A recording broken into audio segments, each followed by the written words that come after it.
কখনোই যার নাম শোবিজে শোনা যায়নি, কিন্তু সম্প্রতি শোনা যাচ্ছে। মডেল মেঘনা আলম।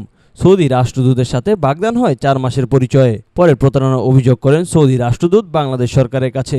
তখন দ্রুত তাকে ডিবি হেফাজতে নেওয়া হয়। পরে তাকে 40 বছর আগের আটকাদেশ আইনে নির্বাহী ম্যাজিস্ট্রেট 30 দিনের জন্য জেল দেন। কারাগারে পাঠানো হয়। নাগরিক সমাজ ও রাজনীতিক, আইনজীবী, মানবাধিকার কর্মীরা বলছেন তাকে এভাবে আটকাদেশ দেওয়া ঠিক হয়নি। উচ্চ আদালতে মেঘনার পিতা রিট করলে বিচারপতি আটকাদেশ নিয়ে রুল দিয়েছেন। আইন উপদেষ্টাও এভাবে আটক ঠিক হয়নি বলে মন্তব্য করেছেন। কে মেঘনা আলম? সম্প্রতি বসুন্ধরা আবাসিক এলাকা থেকে তাকে আটক করা হয়। এখন তিনি কাশিমপুর কারাগারে আছেন। মডেল মেঘনা আলম 2020 সালের 5 অক্টোবর মিস আর্থ বাংলাদেশ প্রতিযোগিতায় বিজয়ী হন।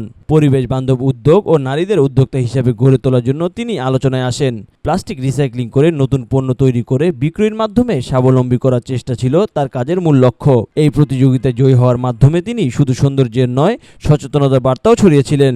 ফলে তার হঠাৎ করে আটক হওয়ার ঘটনায় সমাজে মিশ্র প্রতিক্রিয়া দেখা দেয়। কেউ বলছেন তাকে অন্যায়ভাবে ফাঁসানো হয়েছে, কেউ আবার বলছেন আইন তার নিজস্ব পথেই চলছে।